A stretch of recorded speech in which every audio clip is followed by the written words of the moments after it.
For most jobs, it's understood that you can be fired, whether for crime, incompetence, or just poor performance. But what if your job happens to be the most powerful position in the country, or the world?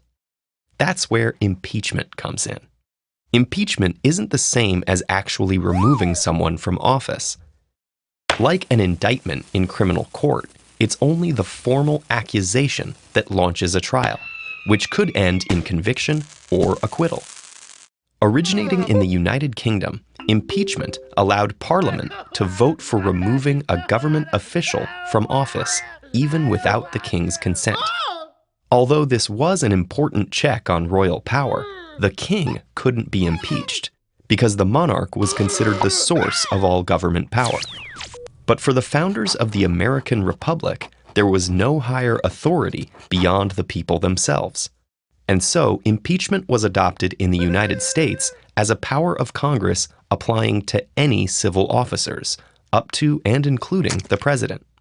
Although demands for impeachment can come from any members of the public, only the House of Representatives has the power to actually initiate the process. It begins by referring the matter to a committee, usually the House Committee on Rules and the House Committee on the Judiciary. These committees review the accusations, examine the evidence, and issue a recommendation. If they find sufficient grounds to proceed, the House holds a separate vote on each of the specific charges, known as articles of impeachment. If one or more passes by a simple majority, the official is impeached, and the stage is set for trial. The actual trial that follows impeachment is held in the Senate. Selected members of the House, known as managers, act as the prosecution, while the impeached official and their lawyers present their defense. The Senate acts as both judge and jury, conducting the trial and deliberating after hearing all the arguments. If it's the president or vice president being impeached, the Chief Justice of the Supreme Court presides. A conviction requires a supermajority of 2/3 and results in automatic removal from power. Depending on the original charges, it can also disqualify them from holding office in the future and open them to standard criminal prosecution.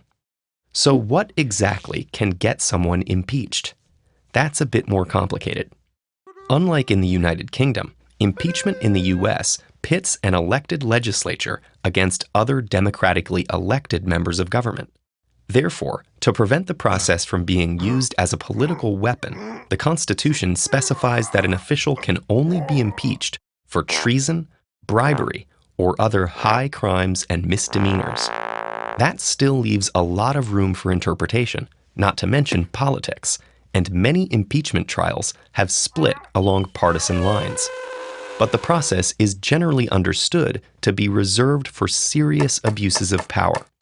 The first official to be impeached was Tennessee Senator William Blount in 1797 for conspiring with Britain to seize the Spanish colony of Louisiana. Since then, the House has launched impeachment investigations about 60 times, but only 19 have led to actual impeachment proceedings. The 8 cases that ended in a conviction and removal from office were all federal judges, and impeachment of a sitting president is even more rare. Andrew Johnson was impeached in 1868 for attempting to replace Secretary of War Edwin Stanton without consulting the Senate. Over a century later, Bill Clinton was impeached for making false statements under oath during a sexual harassment trial. Both were ultimately acquitted when the Senate's votes to convict fell short of the required 2/3 majority. And contrary to popular belief, Richard Nixon was never actually impeached for the Watergate scandal. He resigned before it could happen, knowing he would almost certainly be convicted. Theoretically, the US government is already designed to prevent abuses of power, limiting different branches through a system of checks and balances, term limits, and free elections. But impeachment can be seen as an emergency brake for when these safeguards fail.